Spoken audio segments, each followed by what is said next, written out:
On. Welcome to Talking Data Equity for Friday, September 13th.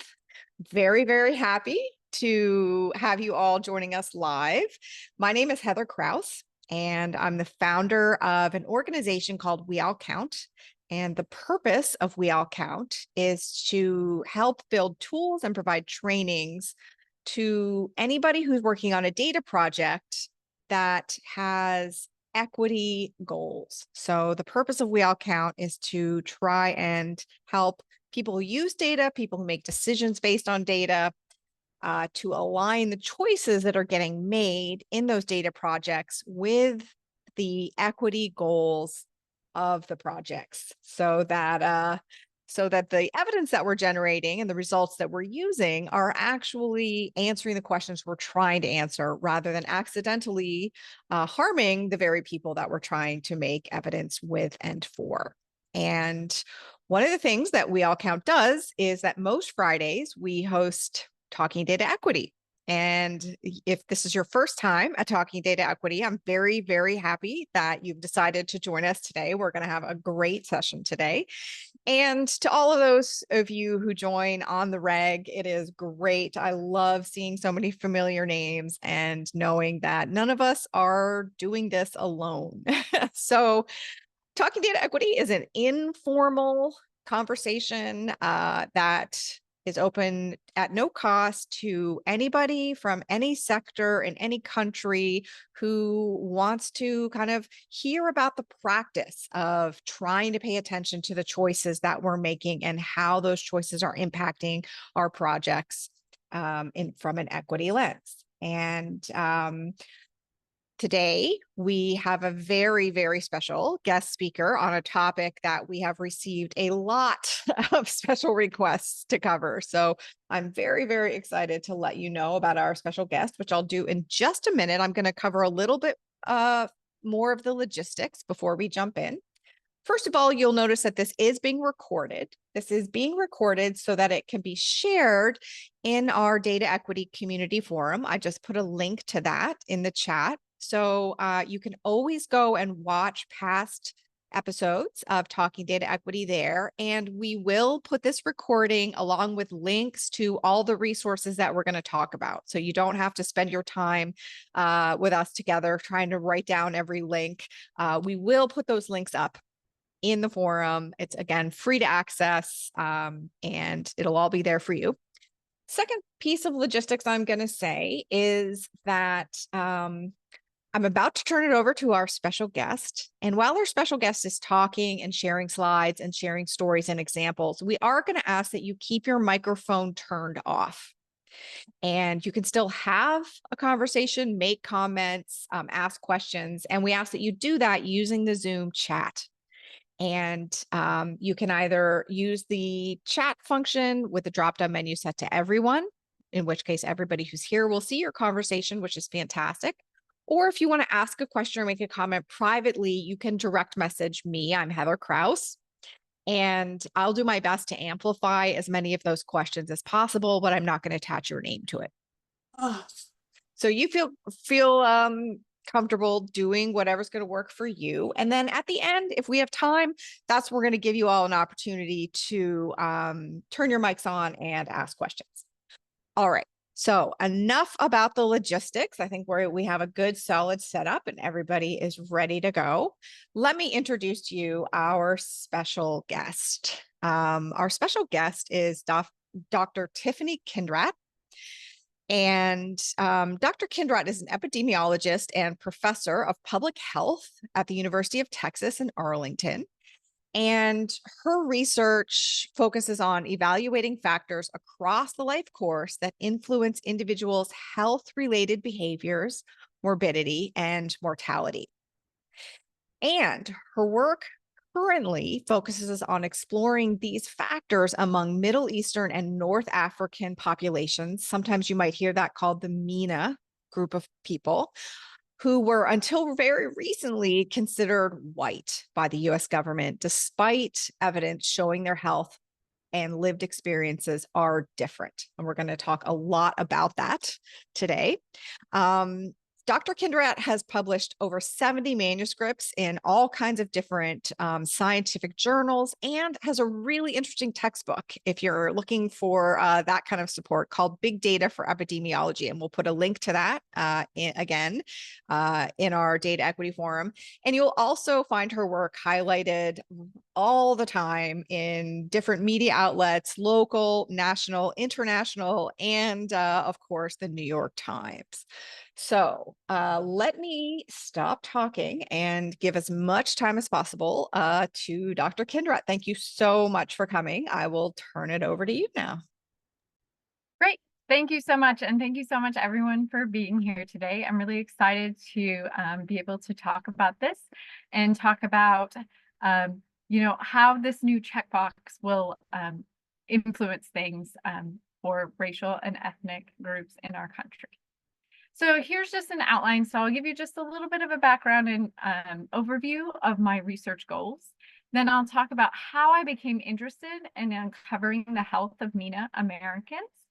I'm going to give you some background on some of the previous definitions for MENA on federal forms in the United States, and then discuss how my research has looked at MENA health disparities using national data. Then I'll discuss two projects that I've been involved in that really looked at the support for a MENA category by the community. And then I'll go over briefly the new changes and some next steps. So just high level of my background, as Heather said, I'm an epidemiologist. I received my master's in public health in 2009 and my PhD in 2018. I'm currently an assistant professor at the University of Texas at Arlington, but previously I did work as a faculty member at in medical education programs. So some of my work really has focused on training and also the patient-provider interactions. And so that was in public health, family medicine, and physician assistant programs, mostly in the Dallas, Texas area, but I did live in England for a brief period and worked at the Brighton and Sussex Medical School. And so my overarching research goals are really to look at the predisposing and enabling factors that influence individuals' health across the life course using national health surveys. So that can be very broad and it can be very narrow depending on the topic, but ultimately it's factors that are influencing the health with national data. I love analyzing national data. I also like working with different teams that do projects in the community, as well as looking at different clinical data sources and trying to find ways to use these national data with their projects, whether it's in the community or in the clinic, and then provide training and mentorship to future public health and medical professionals. And so this is the textbook that Heather mentioned at the beginning. I wrote this textbook with a very small, low budget grant from my institution, and it's an open education textbook. So it's completely free. You can go online on the QR code there, and I know the link will be in the resources. But if you wanted to have students or yourself look at how would I analyze a certain survey, say the behavioral risk factor surveillance survey, it'll kind of walk you through the steps to do that and some different resources for you there. And so two of my current research topics really focus on health equity and healthcare quality. That health equity for MENA Americans, mainly because of the timeliness of this racial and ethnic category, and healthcare quality, looking at patient experiences, things like whether or not they felt like their provider communicated with them in the way that they should, whether they spent enough time with them. And that really stems from my previous work in the medical center. But today we're going to focus really on the health equity aspect of it. So how did I become interested in uncovering the health of MENA Americans? So I mentioned that I graduated with my master's in public health in 2009. And at that time, my mentor was from Iraq. She's Chaldean. And she had kind of mentioned a few times that MENA, at the time, the term MENA wasn't used, but Arab Americans were classified as white in the US, that there was starting to be research showing that really their health was different, and she was part of a research group that was doing that. But it wasn't really part of my coursework at all. So I was kind of aware of it, but I didn't really know a whole lot about it. It was the traditional racial and ethnic disparities that were in my master's in public health curriculum. So in 2010, right afterwards, I got my first US Census. And as the big data nerd that I am, and probably many of you are, I was really excited to fill it out. And so I was like, yes, all right, I get to fill it out for the first time as an adult. And so I got to the questions on race and ethnicity. So first one, Hispanic origin. Are you a person of Hispanic, Latino, or Spanish origin? Okay, for me, I am not. Very easy. Nope. And I was able to check the box. Then when I got to the race question, again here, what is your race? Then it goes through white, Black or African American, American Indian or Alaskan Native, or Alaskan Native. And then you have this box that you can write something in. And I'm like, okay, that's really interesting. And then I get to Asian, they have all these different subgroups, which I wasn't expecting. But at the same time, I'm thinking, well, why do they have subgroups but no one else does? And then it gets kind of complicated here too. If you are listed as other Asian, then you have to write in this box. But then if you're listed as other Pacific Islander, you're also supposed to write in this box. So I can really see how that would be very confusing to people. So I mentioned that I lived in England for a short period of time. And so in 2011, I got married, and my husband is English. And we lived in England for a couple years when we first got married before moving back to the US. And so in 2011, I got to fill out a census again. And it was really exciting and very different. And so I went through and filled it out, and I get to the questions. I'm like, all right, here are the questions on race and ethnicity.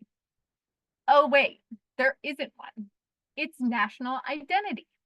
And so then it asks, are you English, Welsh, Scottish, Northern Irish, British, or other? Write in. I'm like, okay, what am I? And my husband says, American. So I write in American. Then I go to the next question. Again, not race. What is your ethnic group? And then it has all these different categories that you can go through here. So first option for white, English, Welsh, Scottish, Northern Irish, British. Then we have Irish, Gypsy or Irish traveler, and then any other white write in. So then I'm like, okay, well, what am I supposed to write in here? Because I'm not those things on top. My family's mostly German ancestry. So I guess I'll write that, but it doesn't seem weird for me to write that because I'm American, I'm not German, I'm in Europe. So I don't know. So that's what I wrote. But then when you look at the other categories, it's really interesting to see what they have. They have, even before they get to some of the others, they have the mixed multiple ethnic group afterwards. So you can have white and Black Caribbean, white and Black African, and so forth. When you get to Asian, then there's an Asian or Asian British that you can put in. Or you have multiple different Black, African, Caribbean categories that all can be represented. Then I get to the other ethnic group, and there's an Arab box. So I just remember being really surprised at the time that there was actually an Arab box when there wasn't in the US. And then when you look to see the number of people in England and Wales at the time, there was only about 240,000 people based on this census data that were considered an Arab ethnic origin. If you look at the most recent data in the US at that time, which would have been 2006 to 2010, there was over 1 million, 1.5 million. And that's actually considered an undercount, which is because it is using American Community Survey data, which is a survey I'll go over a little bit more later, but people have to write in their ancestry there. So it just seemed really, really interesting to me at the time. Now, very shortly after, that same mentor reached out to me and had said, hey, I'm interested in doing a project and trying to look at foreign-born Arab Americans or foreign-born Middle Eastern Americans using NHIS data, the National Health Interview Survey. And I used the National Health Interview Survey for my thesis. And so I was able to work with her then, and that just kind of started it. So even though I had other jobs later on, I was able to kind of continue my work and then now be able to do it in my own research area. So if there's no category for MENA Americans, you might be thinking, well, what are they supposed to check?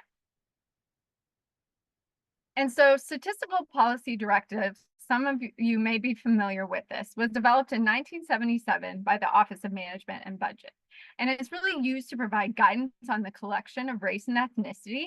And it's used on over 300 federal forms, including the census that's conducted every 10 years, and other non-governmental forms that are used by communities.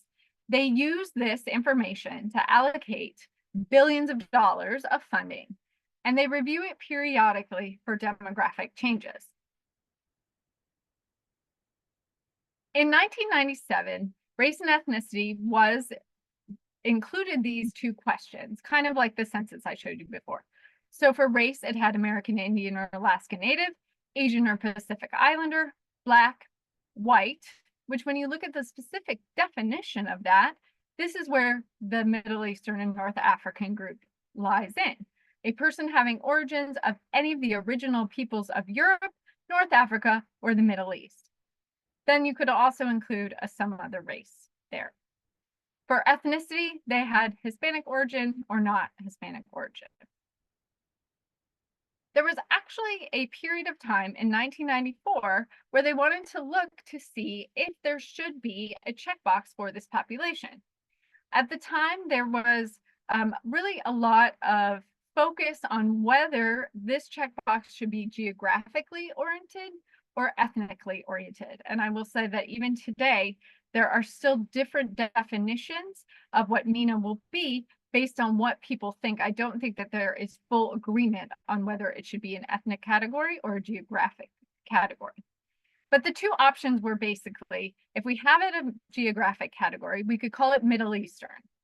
And then that would include Middle East, North African, but it could also include other groups that are not considered part of a certain race, religion, or language group.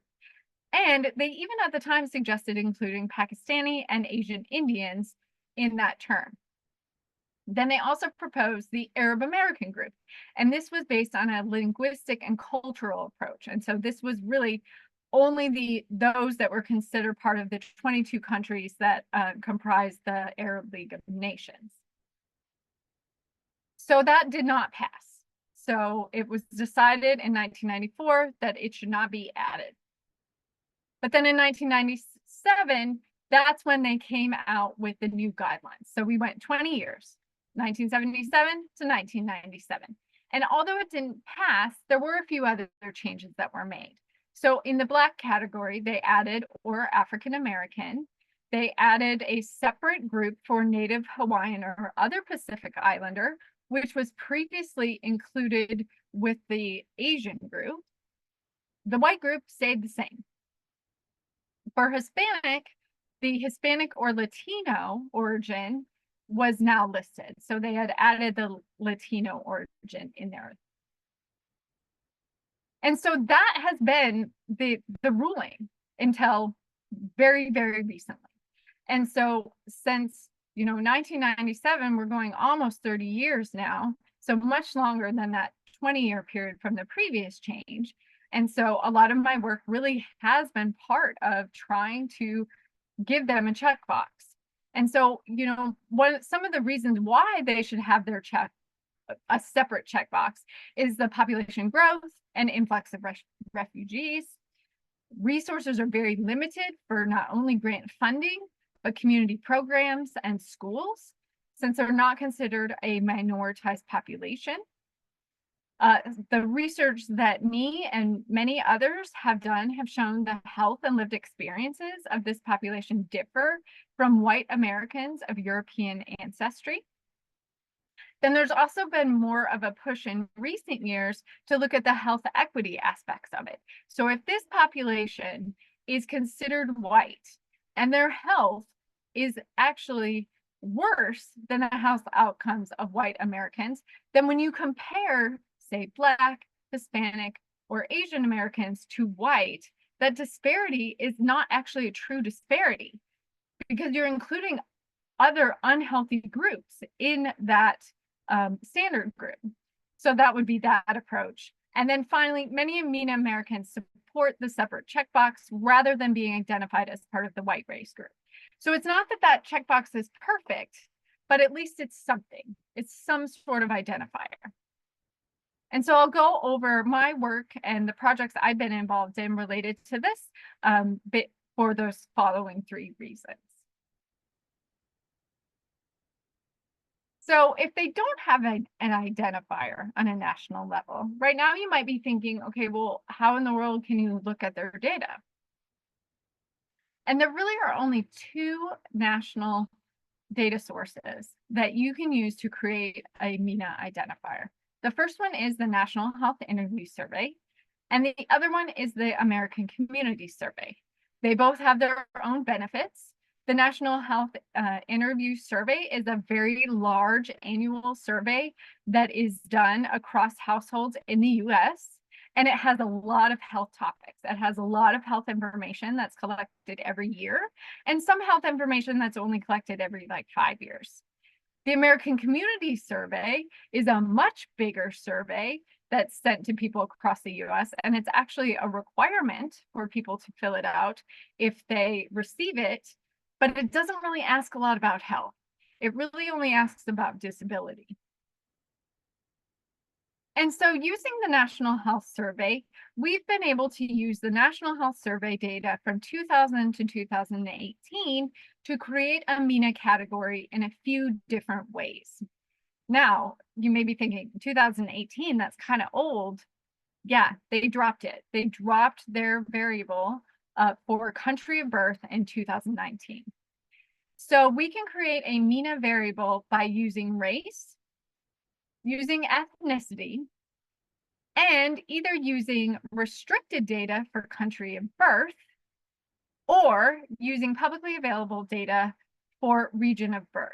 So the only way that you can identify someone as of being MENA descent in the NHIS is immigrants. It has to be a foreign-born population.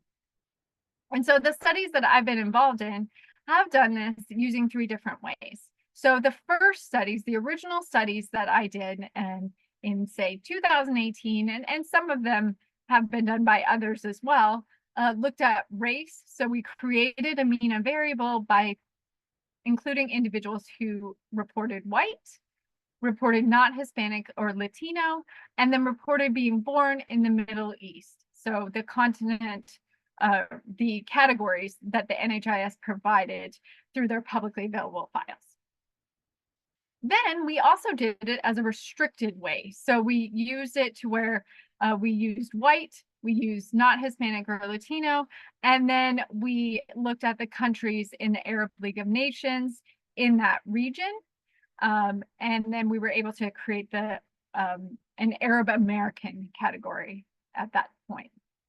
And then more recently, we've started to broaden it, and we've included Africa as a region of birth. And so including individuals who reported that they were white or not Hispanic or Latino in Africa. We've done some different sensitivity analysis to try and showcase how this is not being affected by, say, large populations in Africa that report a white race, say from South Africa. So that's been the standard to use both of those going forward.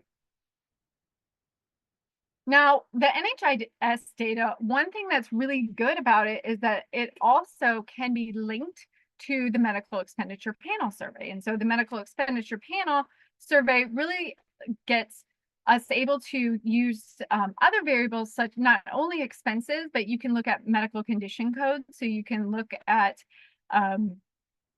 quality of care, you can look at patient-provider communication, you can look at patient experiences. But the sample sizes are much smaller when you link it because the MEPS is a subsample of the NHIS. And so it's maybe about 1/4 of the population size in there. And so just some of the highlights from my previous research with the NHIS, and at the very end, there are several different references that are available if you wanted to look at more details about these.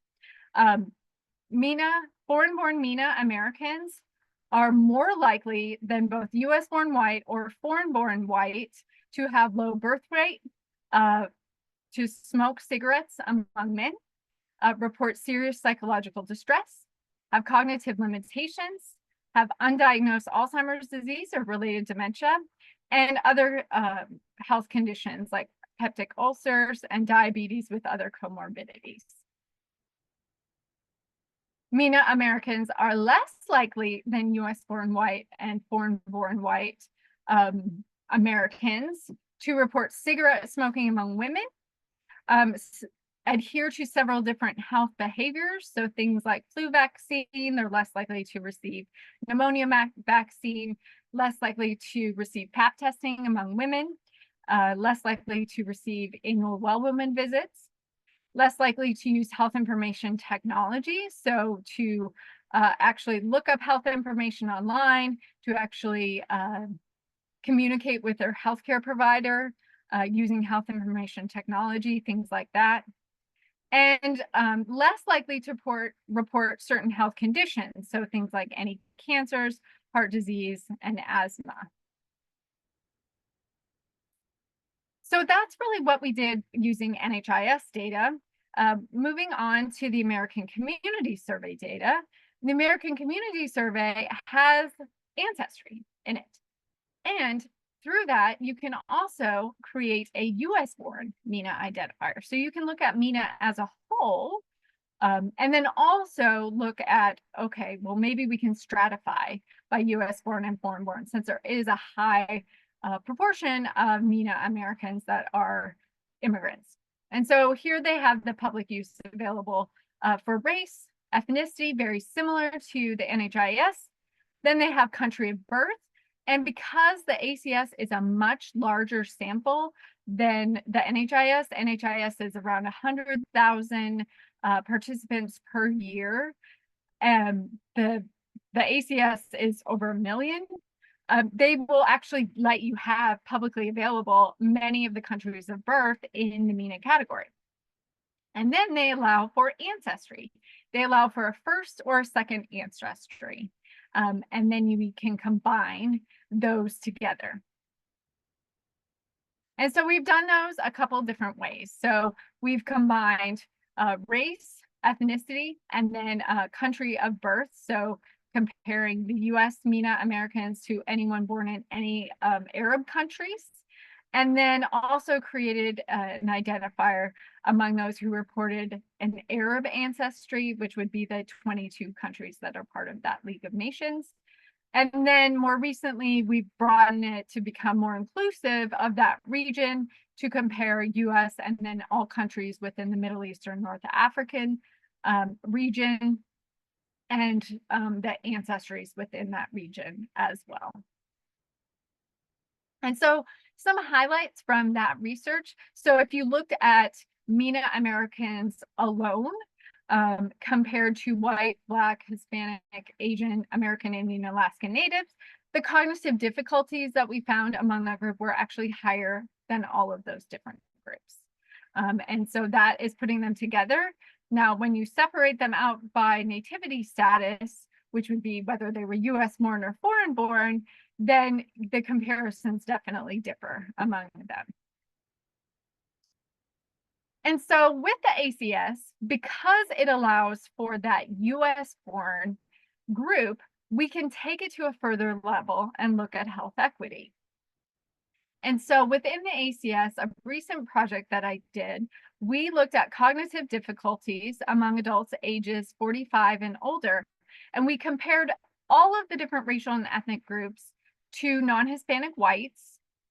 And then we removed MENA from the white group, and then we compared all the other individuals. So we just removed MENA completely, compared all the other individuals there. and look to see whether or not there was a big difference. And so what I'm looking for here, just quick explanation for anyone who's not familiar with odds ratio or 95% confidence intervals here. If the 95% confidence interval overlaps between the groups, then there's no difference there.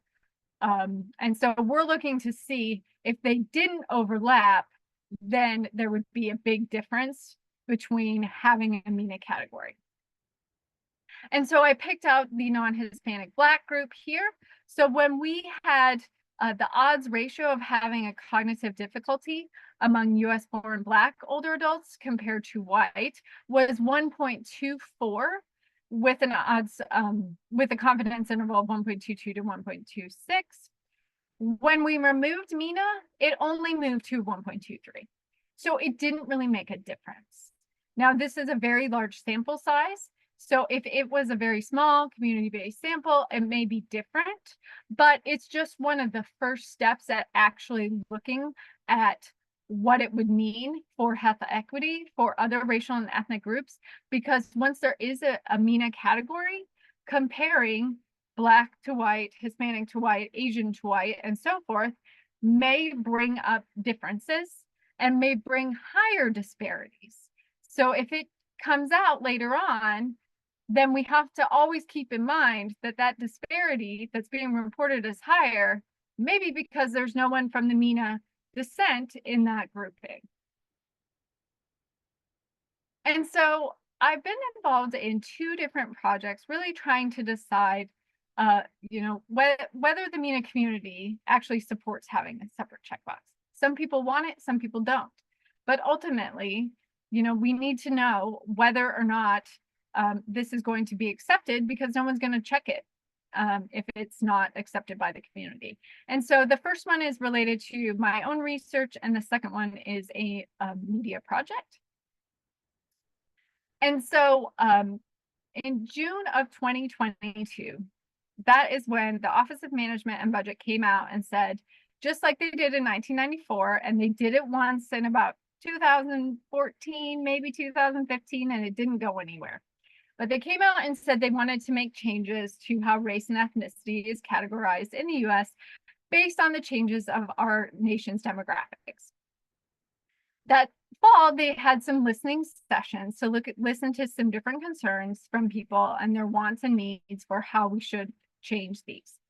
So from January to April 27th in 2023, they had a checkbox, or they had an open comment period on whether or not people supported the checkbox. But it wasn't just about the MENA checkbox. It was about many other different potential changes, like removing the Hispanic question as an ethnicity. And me at the time, being a professor, I get so many students that come to me and say, I want to do research, I want to do a project.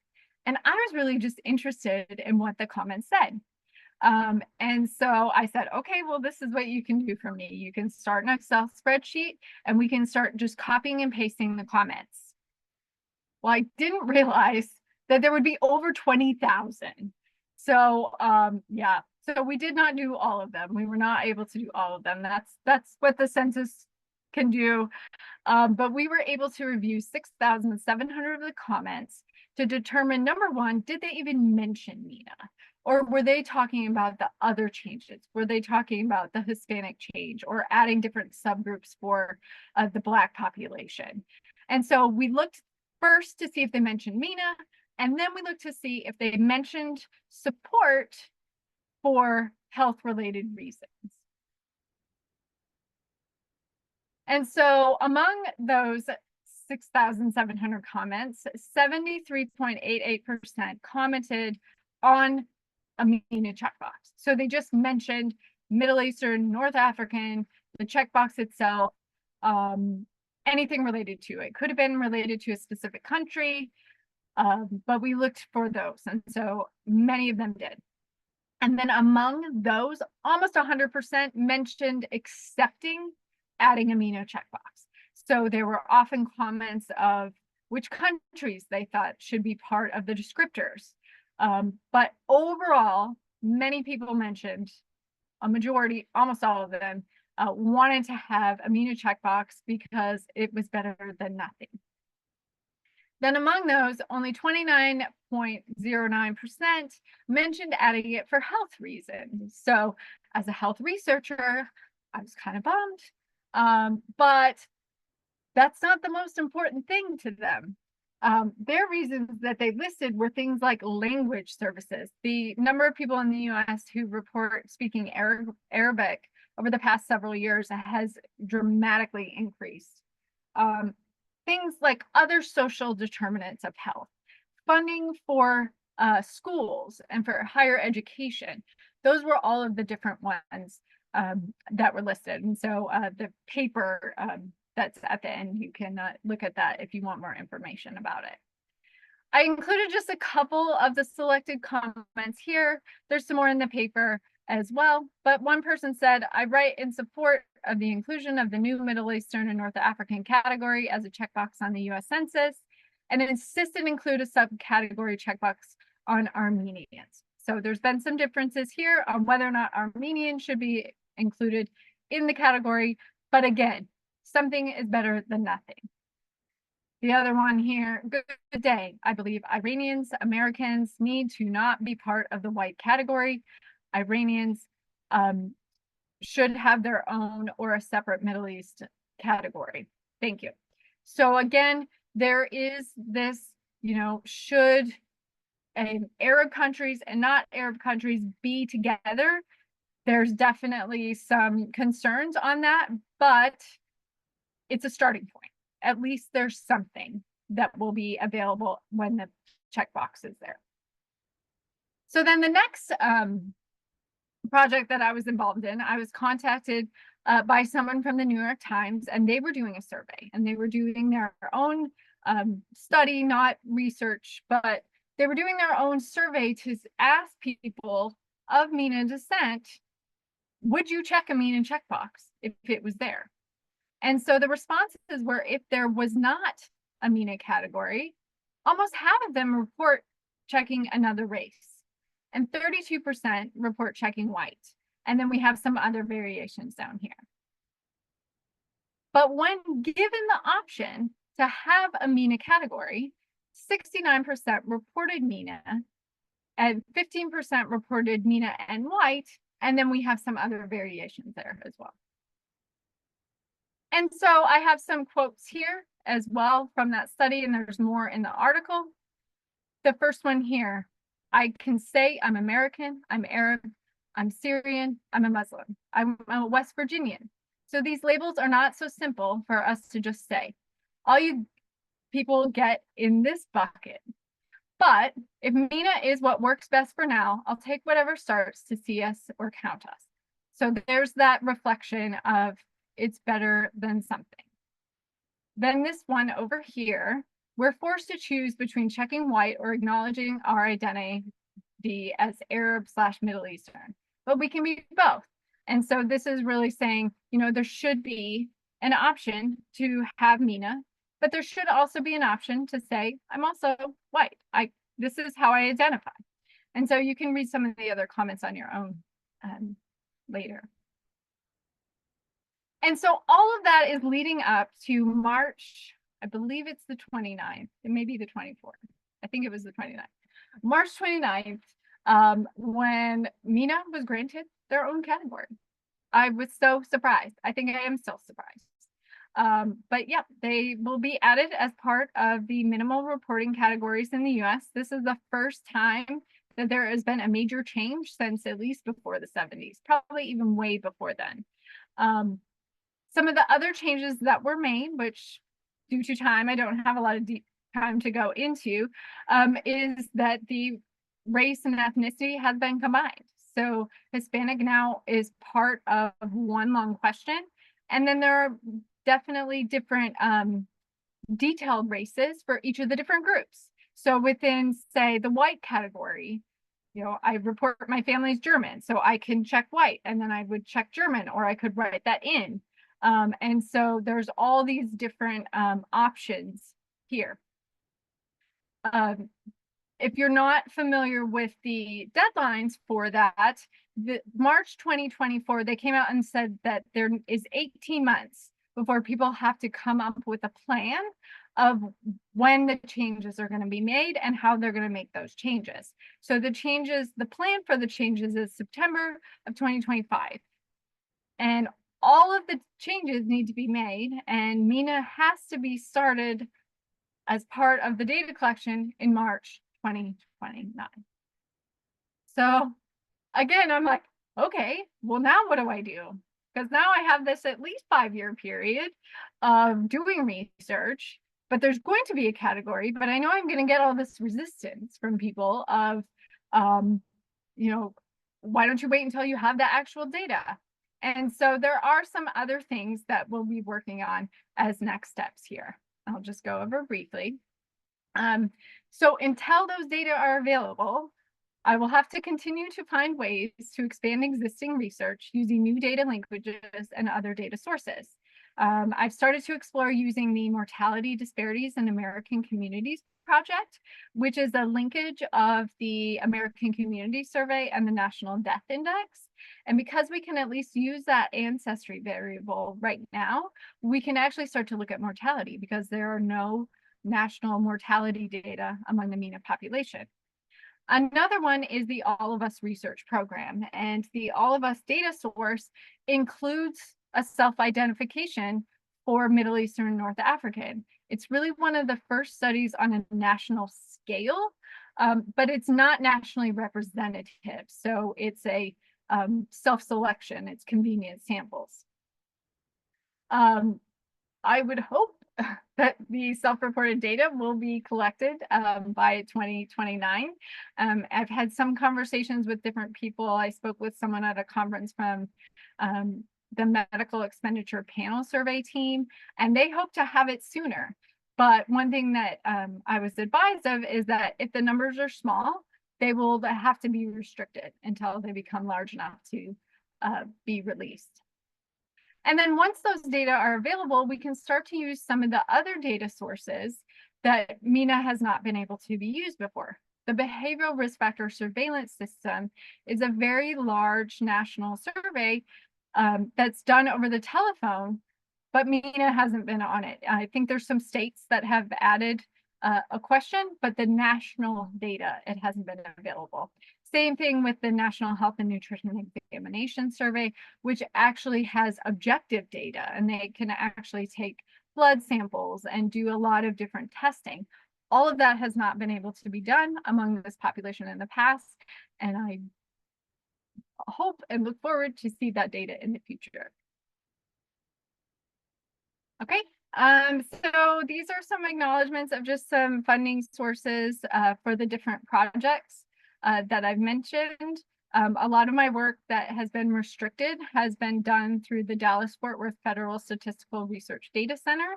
And so this is a really cool way to be able to use a restricted data and not have to go to DC. I wish I could go to DC every day, but having a local data center has been very helpful. And then at the end of my slides here, I've put all of the different references to the studies that I mentioned. And then I have a couple of the websites for some of the different things that I talked about there. And I think that might be it. Yep, that is it. Thank you so much, Dr. Kindratt. You can see there is huge applause in the chat and gratitude for everything that you shared. You really I didn't want to see it because I didn't want to mess it up. Well, there's a lot of gratitude in the chat. It was really, really helpful for you to take the time to walk us through the history, that this didn't just start last year, 18 months ago. This has been part of a conversation for a long time. And also that, there isn't a perfect solution. And these are some of the options, and this is what's happening now. So I really, really appreciate the depth of specificity and history that you provided.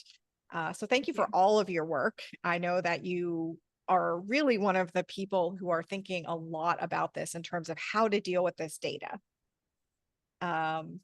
And so what we're going to do now is there's a lot of questions in the chat. And so let me remind everybody that we're going to do our best to get to your questions. And for the questions that we don't get to, this recording and all the resources are going to be posted in the public access community forum. So you can continue to ask questions there and have more extensive conversations, because I know there's some really important topics when we get into MENA data and how the federal government of the United States views race and ethnicity. We're not going to cover it all in 45 minutes. So let's see if there is anybody who's live with us now that wants to turn their microphone on and ask a question. And if that's you, if you want to ask a question, we're going to ask that you raise your hand. The Zoom way to raise your hand is by in the reaction part, there's like a little icon that says raise your hand. If you can't figure out how to do that, just put in the chat that you would like to turn your microphone on and ask a question. And I'm going to, while you folks figure out if anybody wants to ask a question live, I'm going to amplify some of the questions from the chat. And I think the number one question from the chat is, can you give us a little reminder? I know that you did cover it, but with the introduction of the new MENA category, is that going to be select all that apply? So in other words, a couple of those people, when you're doing the qualitative work, were saying, I do want to be able to identify myself as, say, Middle Eastern, but I also want to identify myself as something else. Do you know the answer to that, or is that a to be determined situation? So I believe that it is approved to be in all that apply. And let's see, we don't have it pulled up. It's like on the top of the picture on that one slide. I had to cut it off because it was so small. But I'm pretty sure that it is a check all that apply. Okay, fantastic. And then another really popular question from the chat is, what are your thoughts slash concerns slash hopes about the topic that you touched on just at the end, that in some places people are going to be able to check a MENA box, but then so they'll be kind of visible on the form, but then as soon as they get into any actual analysis, their numbers are going to be small and they're going to be hidden. Do you Yeah. know the plan for that? I don't know the plan for that. I think so for that specific example that I mentioned, so for the medical expenditure panel survey, what they would do is they would probably have multiple different ones. And it would say something like in their publicly available files, race group not releasable.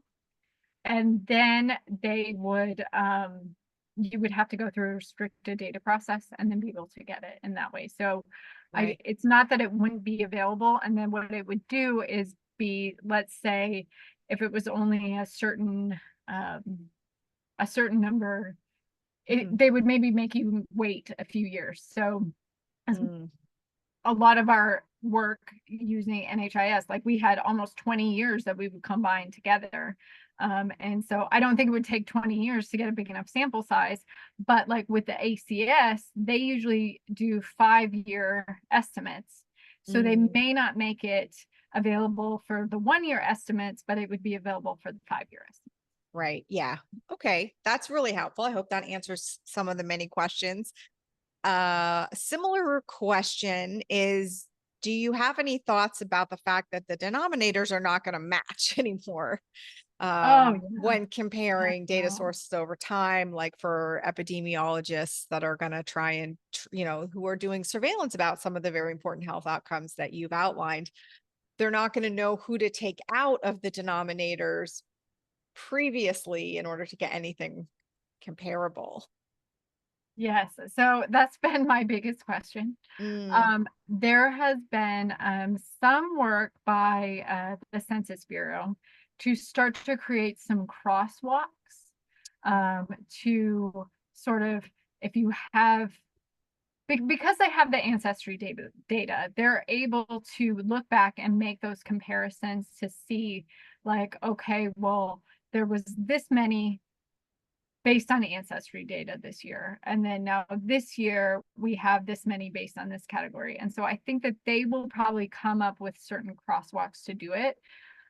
But yeah, I mean, that's a big challenge, and not just for, the MENA population, but the Hispanic population as well, because in the past they always had to check two, and now they only need to check one unless they want to check two. Right. So great Right. question. Yeah. Okay. That is really, really good question. Thank you, folks. Okay. Other questions from the chat. A couple of people were wondering, so when you were showing us kind of the comparing and contrasting, when you were illustrating through your research that there were kind of different marginalization experiences and health equity experiences for people who had the MENA identifier.